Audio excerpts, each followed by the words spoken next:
Darkcast Network, indie pods with a dark side.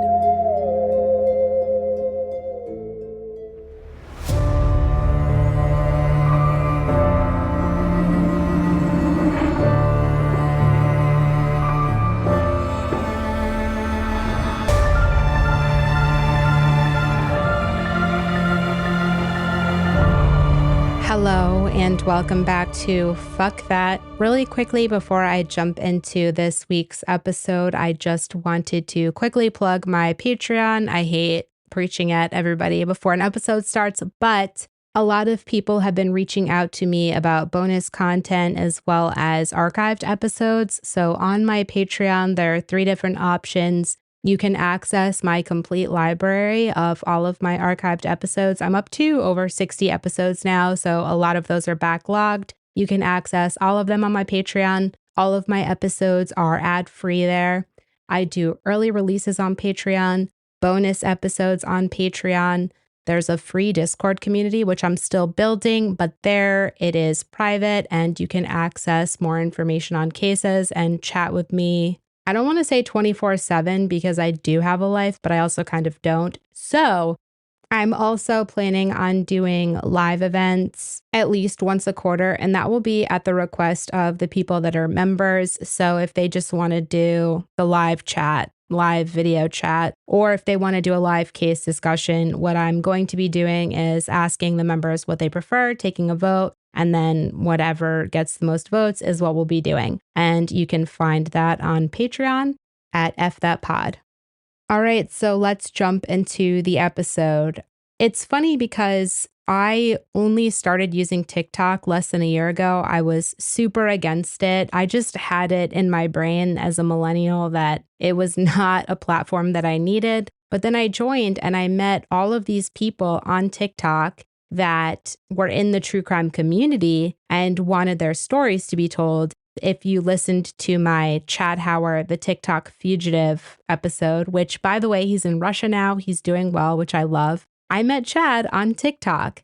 So TikTok has really been a great tool, I think, for people on the victim side of things, and also for me to find people that I can work with to tell their story. And this is exactly how I came across this case. About 1 or 2 months ago, I was doom scrolling through TikTok at night when I couldn't sleep, which is something that I do every single night. And I came across a video that started with, "Hi, my name is Nikki, and I am the daughter of a woman who was murdered." I was immediately drawn in and I wanted to know more about what happened. And the more videos of Nikki that I watched, and I will link her TikTok in the show notes, the more I got pissed. And I really hope as listeners, you get pissed too. I've said this a few times and I'll just quickly reiterate.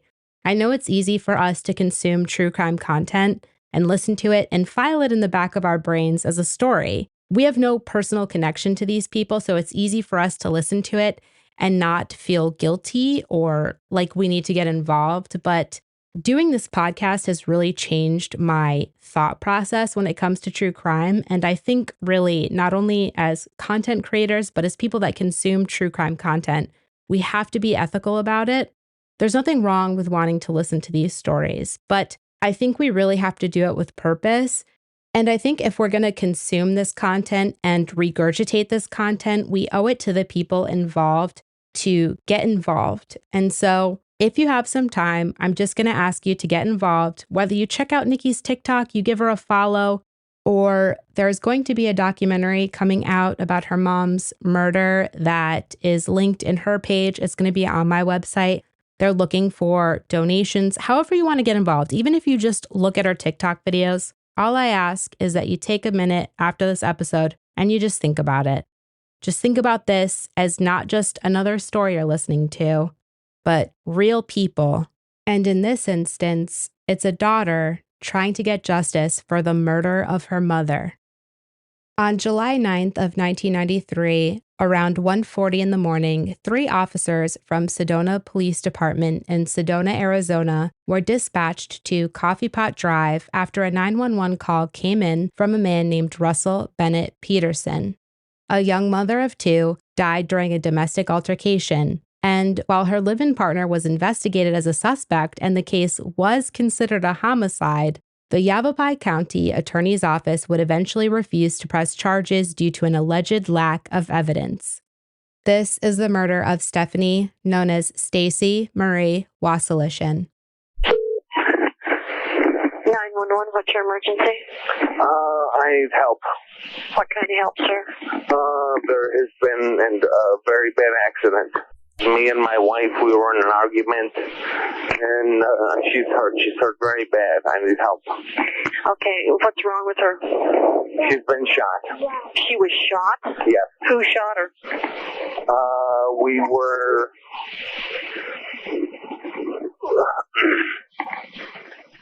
I don't know. You don't know who shot her? She might have shot herself. Mr. Peterson, where is she shot? It looks like she's been shot in the neck or the chest. According to the police report, while officers were on their way to the scene, Russell remained on the phone with dispatch while performing CPR, which was instructed to him by the Sedona Fire Department. Officers arrived at the home around 1:43 in the morning. The officers entered through the unlocked front door and announced themselves immediately upon entering the home. Russell came out of the master bedroom and emerged from the hallway. According to the police report, Russell held a cordless phone in his right hand, which was covered in blood. Russell then led officers into the master bedroom, where they identified Stacy on the floor of the north side of the bedroom nearest to the closet. Officers observed a large caliber gunshot wound on the upper left side of Stacy's throat. Stacy and Russell's daughter, who was 3 at the time, was sitting on the bed repeating, quote, "That's my mommy." Additionally, officers noticed a large caliber handgun on top of a leather holster on the ground near Stacy's right shoulder. There was blood on the edge of a corner table in the room by Stacy's head, and the bullet was embedded into the wall above the table. Paramedics arrived on scene at 1:55 in the morning and were unfortunately unable to find a pulse. They also noted that her pupils were fixed and dilated, which is at the very least very severe and almost always has a poor prognosis, which results in death. Russell was notified of Stacy's passing just after 2 a.m., and the 2 children, Russell and Stacy's daughter, who was in the master bedroom at the time, as well as Nikki, who was asleep in her bedroom, were not notified. Nikki was Stacy's firstborn child. However, she was not a daughter of Russell, and I'm going to elaborate on that. But first, I want to give a little bit of a background into Stacy. Stacy, Stephanie Marie Wasilishin, was born on June 1st, 1961 in Chicago, Illinois. Stacy was a twin, and her brother's name was Stephen. Sadly, in January of 1962, Stephen became ill with the measles. I'm going to include a photo of this that was published in a paper just to give some context, but this was really a tragic story for the family. And especially so young into the twins' lives. This happens at 7 months. But he became ill with the measles. And unfortunately, when the family reached out for help, they were met with resistance. For those of you that are new here, I work in infection control. So this is my passion. If I'm going to talk about an infectious disease, I got to elaborate. So I'm just going to give a backdrop on measles. Measles became a nationally notifiable disease in the United States in 1912, but a vaccine wasn't developed until 1963. This happened in January of 1962. By this time, when the vaccine was developed, measles was severe, and I'm not trying to downplay that, but it was something that just happened, unfortunately. In fact, by this time, nearly every child in the United States would get measles by age 15. The estimates of this were between 3 to 4 million children in the United States each year. And of that, between 4 to 500 died. Now, that is a significant number, but the percentage of that is 0.0025. Again, not insignificant, but I try to look at how we respond to infectious diseases and how the general public can tend to have a really negative look on people that have a disease. I mean, sadly, we saw this with COVID. We were super biased against people and generalized people that we just assumed had COVID. So I just want to put it into perspective. While measles was very severe, very serious, and it did kill children, and if I was a parent at this time, I certainly would not want my child to contract measles nor do anything that could potentially get them exposed. I do just want to highlight the fact that the percentage of mortality was low because we're going to talk about healthcare professionals' response to this regarding Stacy's twin brother. So on January 17th, again, this is a year prior to the MMR vaccine, which is, by the way, measles, mumps, rubella. That vaccine was made in 1963. So this happened a year before. And at the time, Stacy's twin, was 7 months old. On that day, the family called police for an ambulance because Stephen had a very high temperature and he had the measles. The police responded and said it would be a few minutes. But according to the family, it took much longer than that for 2 patrolmen to come to their house, which isn't what they were looking for. They wanted medical responders. They wanted paramedics, EMTs, what have you. The officers wouldn't come into the home, which I understand, but what's alarming to me is the lack of medical response. The patrolman instructed the family to call a cab, but, and this is a public health nightmare, instructed the family to not tell the cab driver that the baby had measles. According to the investigation, there was a phone call for aid that was received at 6:55 p.m. that was received by Officer Rubringer, who immediately phoned the fire department to ask if the ambulance crew would answer a contagious disease case. He was initially told the ambulance would answer the call, so he then called Stacy and Stephen's family to tell them that they would dispatch the ambulance immediately. But moments later, that same officer received a phone call from the chief of the fire department, Chief Robert J. Kafka, who told him that, no, we changed our mind. The ambulance is not going to answer the contagious disease call. So the officer then tried to call the family back, but they weren't listed in the phone book. So then he just dispatched officers to the address, which is what happened when I mentioned previously that 2 officers arrived at the home. And sadly, Stephen, Stacy's twin brother, died that night at just 7 months old. Now, the police department alleged that they did not get asked for a police escort, and Stacy's family alleged that they did. But I really just think that that is semantics at this point. I think what's important is the lack of medical response, and that is just a complete and utter failure at the hands of the fire department that was obviously in control of the ambulance at that time. And just really quick, if people aren't oddly familiar with how fire departments operate, which I don't know why you would be, to be honest, a lot of fire departments do not only calls where, oh, it's a fire, but they do a lot of that. They do 90%, if not more, EMS calls. So a lot of firefighters are at least EMTs, if not paramedics. Most fire departments in this country are looking for medics now because most of the calls that a fire department goes to is a medical call. So that's why you're seeing a fire department controlling an ambulance, even back in the 60s. But while, according to the officers, Chief Kafka did tell them that he would assume responsibility, after this interview came out from the Wasilishin family into the papers, his response said otherwise. Chief Kafka firmly stated that he at no time authorized the release of the fire department ambulance, which is a public vehicle, to answer the contagious disease call at the home. Regardless of who's at fault, be it the fire department or the police department, I think it's safe to say that losing a child at 7 months old to a disease that could have been treated was the first instance to plant a big seed of doubt in the Wasilishin family regarding first responders. After Stephen passed away, the family moved to Phoenix, and that is where both Stephen and Stacy are buried today. Stacy went on after her twin brother Stephen's passing to attend Moon Valley High School, and she was different. But when I say different, I mean it in the best way. Stacy was outspoken, she was blunt, and she wasn't afraid to speak her mind. And for those of you that have been listening to the podcast for a long time, you know that those are all traits that apply to me. And so I naturally have a soft spot for anybody that shares this sentiment because life's too short to sugarcoat shit.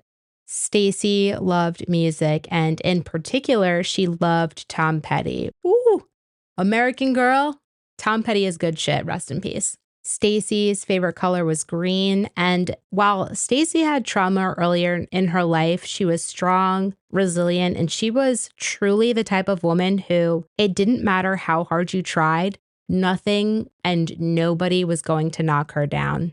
She was just going to weather whatever storm life had for her. And she was going to make that storm her bitch. Stacy met Nikki's father, who was 10 at the time of her mother's murder. Remember, Russell and Stacy's daughter was 3. Stacy met Nikki's father, Craig, in the early 1980s, and Nikki was born in 1982. In the mid to late 80s, Stacy met Russell. The pair fell in love, and Nikki's younger sister was born in 1989. Stacy, Russell, and the 2 children were a really happy family. That is until the early 90s, when the relationship between Russell and Stacy began to dissolve.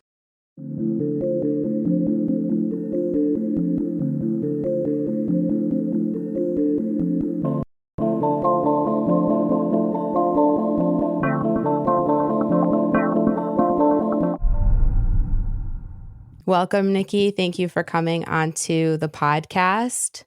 The first question I wanted to ask is if you could tell us about your mom and what kind of person she was. Hi, Ashley. Thank you so much for doing this for me. The outreach has been amazing, so I really appreciate you reaching out to me. My mother was very young when she got pregnant with me, so I remember a really cool mom in her 20s that wanted to do her makeup and wanted to still go out, but wanted to be a house mom.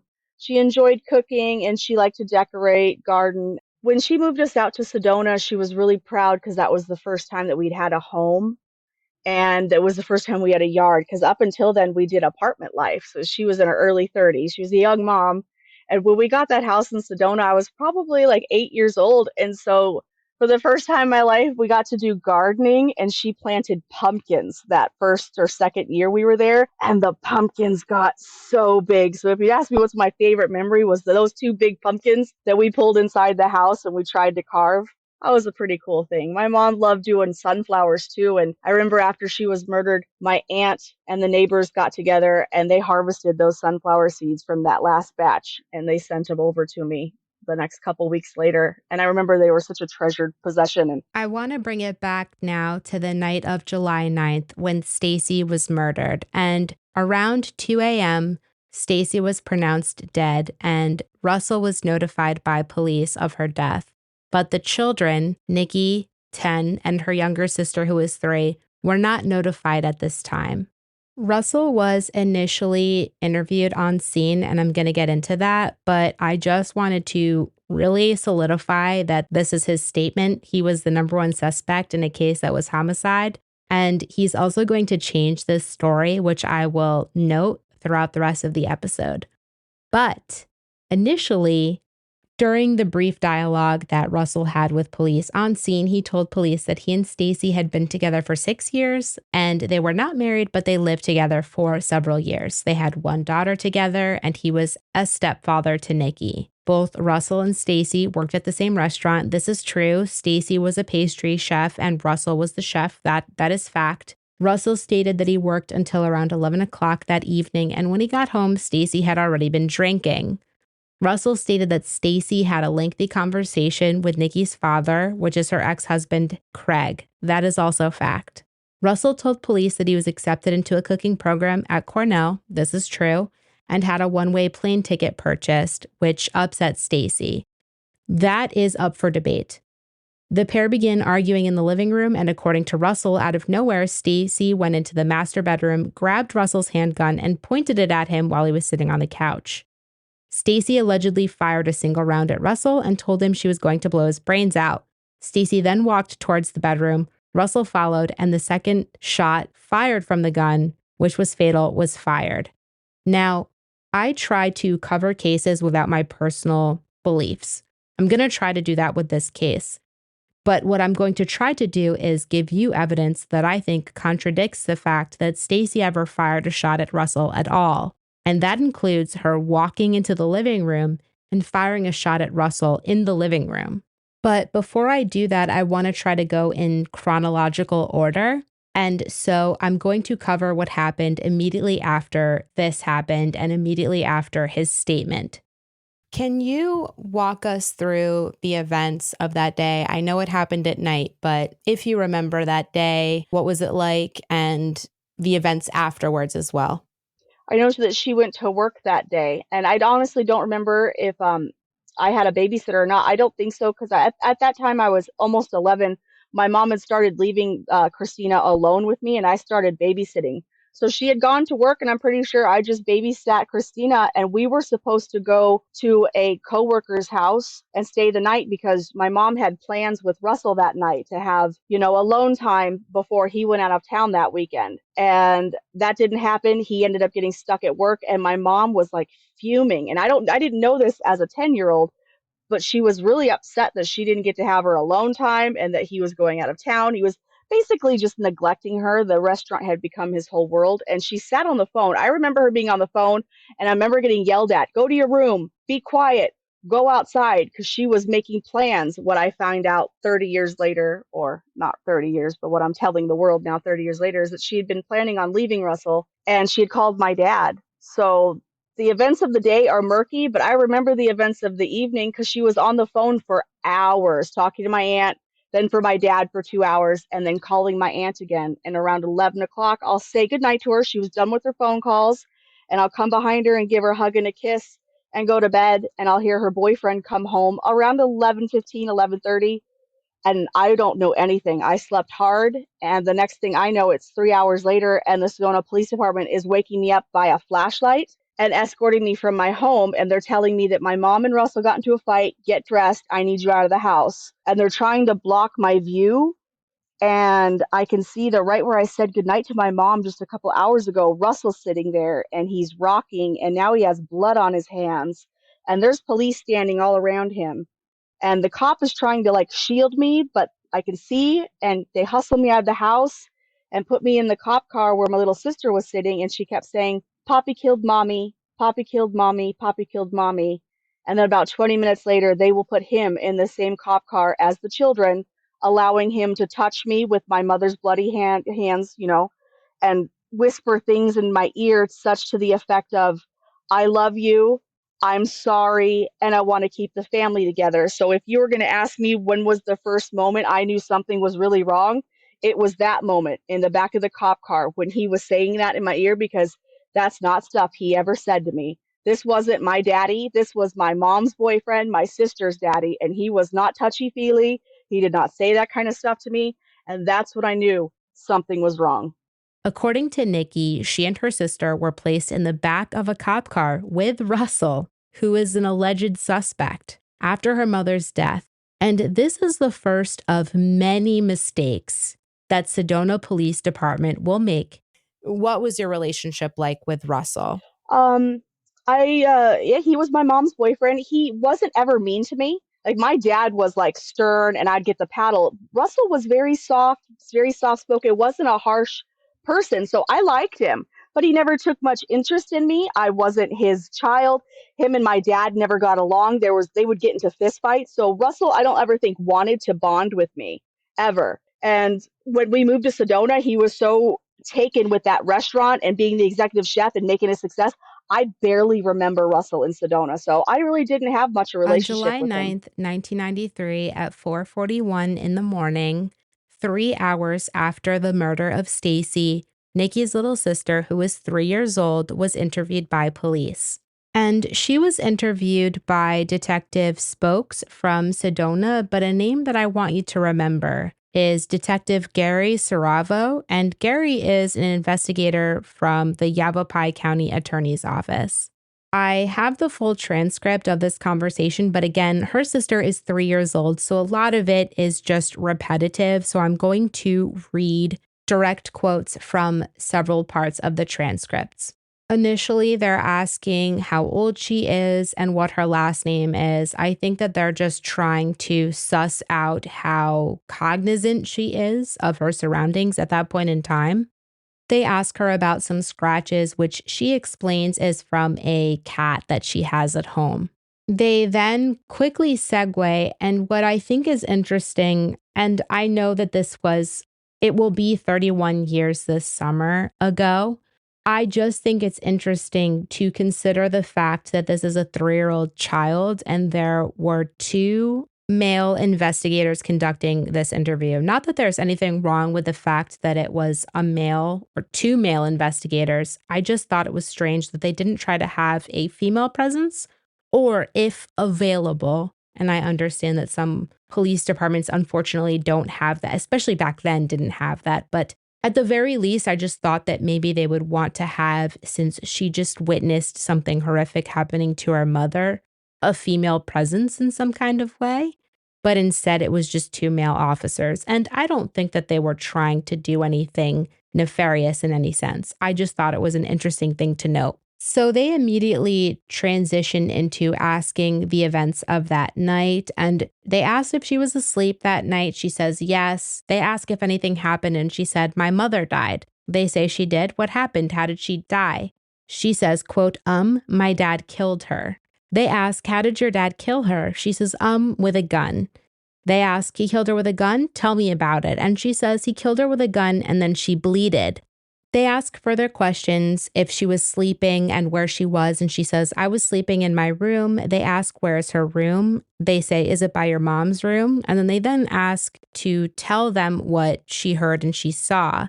And she replies with, I saw her bleed. They ask, you saw her bleed. Did you see your dad shoot her? She says, mm-hmm. They say, no, you didn't. Was there fighting or anything that you know of? And she said they were fighting. They ask, what were they saying? Tell me about their fight. What did you say? What happened? Do you know what happened there? All of the responses to this just say garbled, which says to me that there was probably no response. So they then ask, what happened? Do you know what happened there? How did he kill her? With a gun? And then she said, you take a bullet and then he killed her. They ask, did you see that? You saw that? But I didn't. See, I was sleeping. They ask if she was sleeping. She said yes. They then instruct her to tell them what she saw. And she said, I was asleep and then Papa killed her. They say, how did you see Papa kill her? She said, she had blood all over her room. They ask again, how did you see Papa kill her? She said, Papa didn't kill her, Poppy did. They said, Poppy did? Poppy killed her?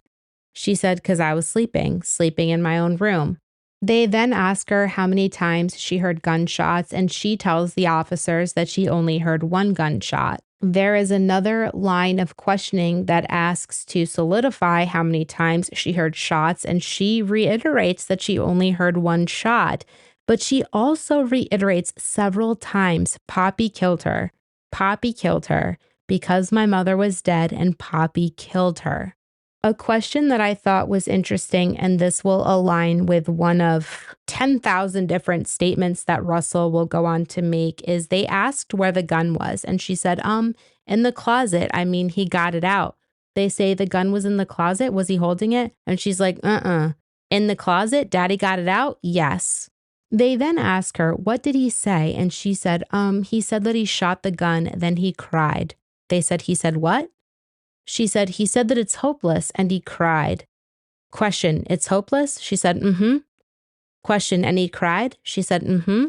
For those of you that have children or have had children at that age that are now grown up or have worked in early elementary education or have taught preschool, you already know that the word hopeless is not really a word that's in a 3-year-old's vocabulary. And so that's just not a word that 3-year-olds have in their vocabulary casually. That's a word that they're going to parrot. I mean, I'm sure that there are 3-year-olds out there that have that word. But to me, this seems like a child that legitimately heard that. And she is just reiterating what she heard. Not only that, but at 3, she is reiterating the same answer time and time and time again, which to me, I think bodes well in terms of her credibility. Now, granted, witnesses in general from their memory are just not great. And pepper that with the fact that she's 3, it's really hard to call somebody a solid witness, especially at this age. But I think it speaks volumes about the fact that she has been consistent and has not wavered from her statement at all. Continuing through the transcript, she again and again reiterates that her puppy said it was hopeless. and that he cried because of Mom. They again ask her towards the end of the interview if she knows if her dad, Russell, shot her or if she shot herself, and she responded with, "My dad shot her."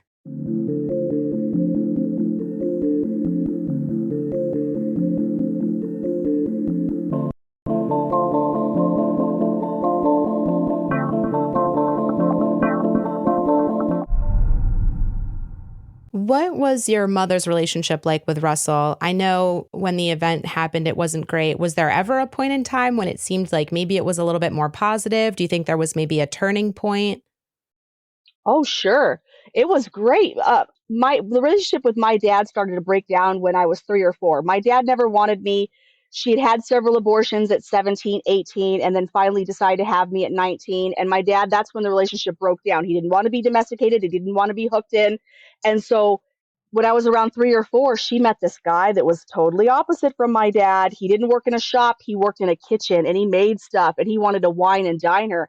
And his name was Russell Bennett Peterson. So she'll believe my dad for Russell, and the relationship is great because he's the exact opposite of my dad. He wants to build that family unit. He loves that she wants to decorate. He's encouraging her to do all these things that my dad didn't like that she did. So their relationship was great. And then they had Christina several years in, and the relationship was really good. We became a little family unit. And then in the early 90s, 90, 91, he got the offer to open the Pietro's restaurant in Sedona, taking the family and bringing my mom into the restaurant as well as the pastry chef. So they were a little partner unit, and it was a big deal because they got us a house up there the first time we had a house, and I'm going to the better schools. But we never saw Russell. That's when the relationship started to break down for my mom because he started neglecting the family unit that she worked so hard to build. And she started actively cheating about a year into living in Sedona. And she was very unhappy, and she would have left if it wasn't for Christina. She got hooked because of the child they had together. According to a report by investigator Gary Saravo of the Yavapai County Attorney's Office, he was called on scene at 3:15 in the morning, and he arrived at the home on Coffee Pot Drive around 4:11 in the morning, which is approximately 2.5 hours after the shooting. There are a lot of things that are disappointing to me in this narrative, and I'm going to go through them, starting with the fact that at 5:15 a.m., they photographed Russell's hands and clothing, which is almost 4 hours after the shooting. At 7:07 in the morning, investigator Saravo arrived back on scene at the home to conduct a search after he interviewed Russell at Sedona Police Department, which Russell consented to. At 7:24 in the morning, Russell was allowed back on scene to retrieve clothing. The investigation wasn't done. They didn't finish, but they allowed him back on scene, and he's a suspect. And he then showed police his plane ticket to Ithaca, New York, for his cooking class. After Russell was allowed back on scene, Russell showed investigators that, according to his story, he was sitting on the couch 15 feet away from Stacy when she shot him for the first time, which I am going to disprove later on in the episode. They then walk back to the bedroom. At this point, it is 6 hours after Stacy's death, and she's still on scene, and Russell is walking these investigators back to the bedroom where Stacy still is. Saravo notes in his report that, quote, the right lower leg has some blood wipe and blood splatter. At 9:55 a.m., over 8 hours later, Stacy is transported to the medical examiner's office by Westcott's funeral home. And I tried to look this up. I couldn't find it. I'm not sure if this is protocol in Sedona or was in 1993.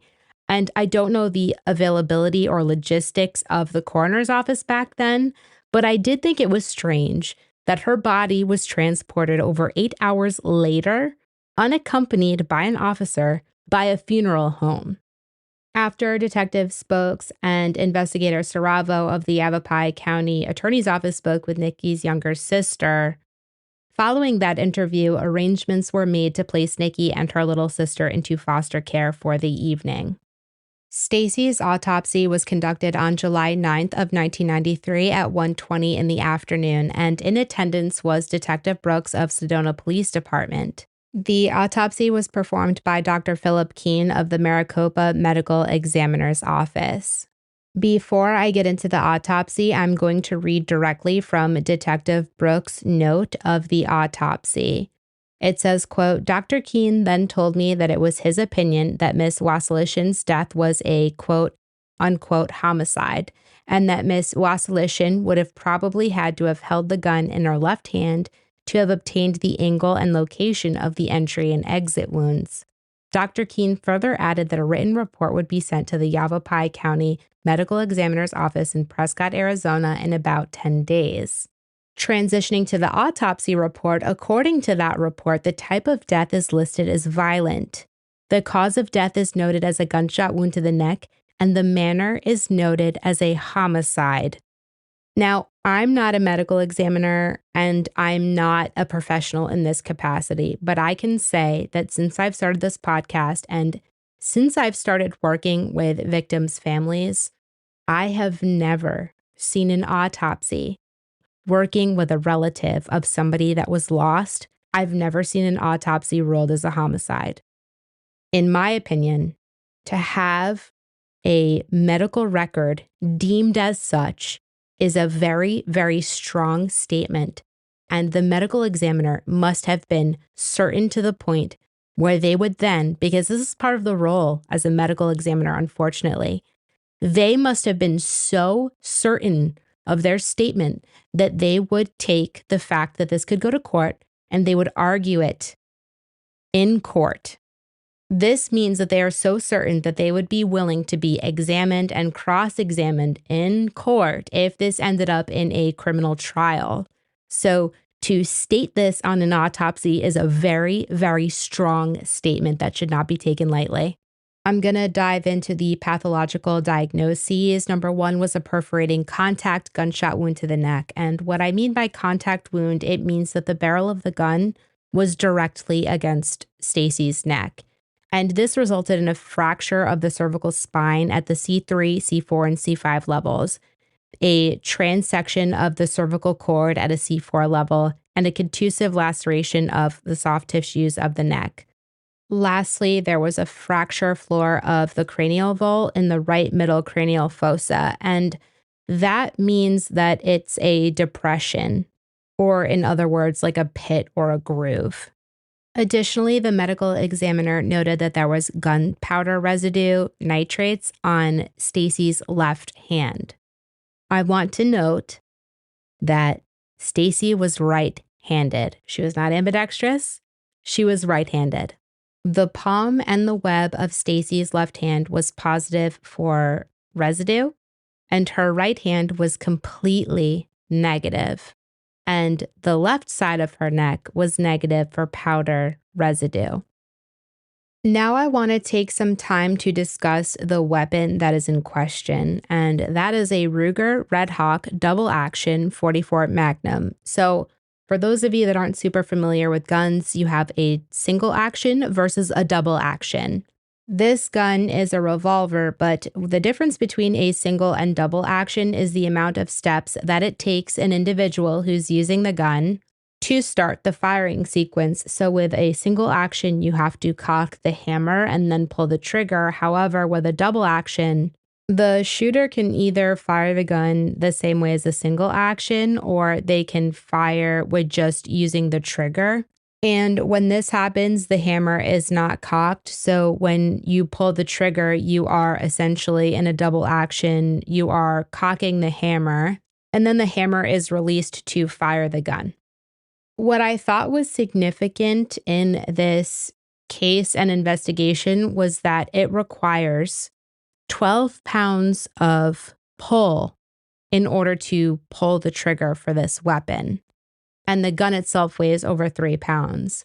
Now, I cross-checked the serial number, and there are no records online for Ruger prior to 2000. But you can compare the serial numbers and what they start with to the caliber, which is exactly what I did. So from what I found, this gun was manufactured, and it was a gift from his father to Russell between 1980 to 1984. And the options for the barrel length were either 4 inches, 4.2, 5.5, and 7.5. According to police reports, this was over a 7-inch barrel. So I assumed that this was the 7.5 because the other option was 5.5 and indicated in police reports, which I can share on social media, it was over 7 inches. So 7.5-inch barrel is all we have to work with. Okay. So the total length of the gun, if it was in fact the 7.5-inch barrel, was 13 inches in length. I did try to look up the exact schematics to find the distance from the end of the barrel, which would be up against Stacy's neck, to the trigger, and I couldn't. But I think it's safe to assume that we can say it was 1 to 3 inches away from the gun, away from the barrel, right? So if the barrel's 7.5 inches, we can add another 1 to 3 inches to that. I think it's safe to assume.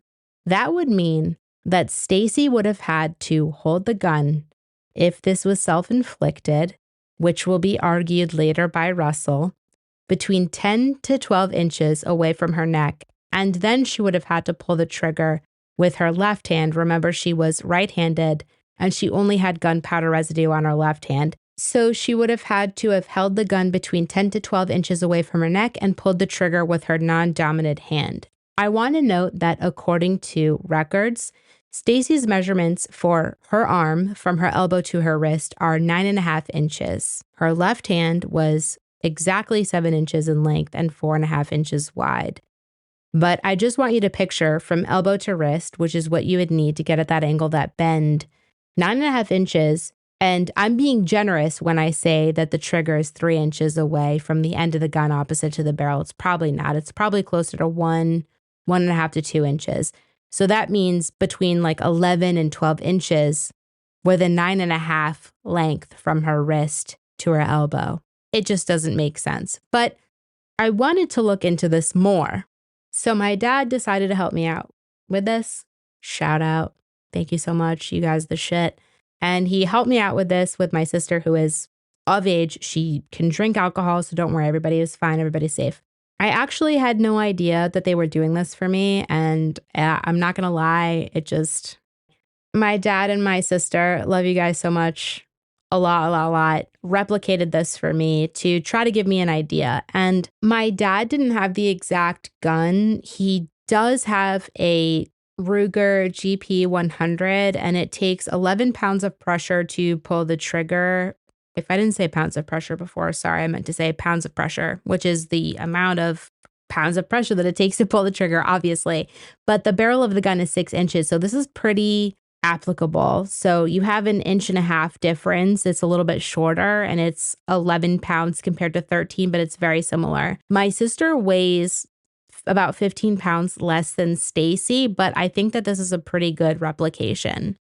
They tried to replicate this, again, very safely, multiple times, and they could not replicate it. My sister could not fire the gun one-handed in either her dominant and non-dominant hand. And to be honest, I'm not sure that I could either. A woman who weighs 130 pounds in her autopsy, who has tiny hands and whose arm from her elbow to her wrist is smaller than the length of the gun. It's just not feasible that this is going to happen, and she's going to shoot herself with one hand and her non-dominant hand. An interesting component of this investigation, or lack thereof, that I would like to note is that Russell's hands were never tested for gunpowder residue, even though the case was noted as a homicide and he was noted as a suspect. The leather holster of the gun was tested for prints, but ridge detail was not sufficient enough for identification, according to police records. Russell's initial investigations with police told a story of a domestic incident which resulted in Stacy trying to shoot him in the living room. Then, for some unknown reason, Russell decided to follow Stacy, who threatened to kill him, after firing a shot into the bedroom. This led to a struggle between Russell and Stacy for the gun. And somehow, during this struggle, Stacy ended up shooting herself in the neck, which resulted in her death. While initially Russell led investigators to believe that this was an accident due to a struggle for the gun, his story quickly changed in more ways than one. Part 2 of the murder of Stephanie Wasilishin will be out next week on Tuesday, January 16th at 5 a.m. EST. Please check out the show notes for information on Nikki's social media, as well as the fundraiser for the documentary coming out about her mom's murder. If you liked what you heard today, please like, review, subscribe, 5 stars. You can catch everything that I've ever released on Patreon at F.Pod. Early access to episodes, archived episodes, ad-free episodes, bonus episodes, and live streams quarterly. You can find me on all social media at F.Pod except for Instagram, which is F__pod, and the website is F.pod.com.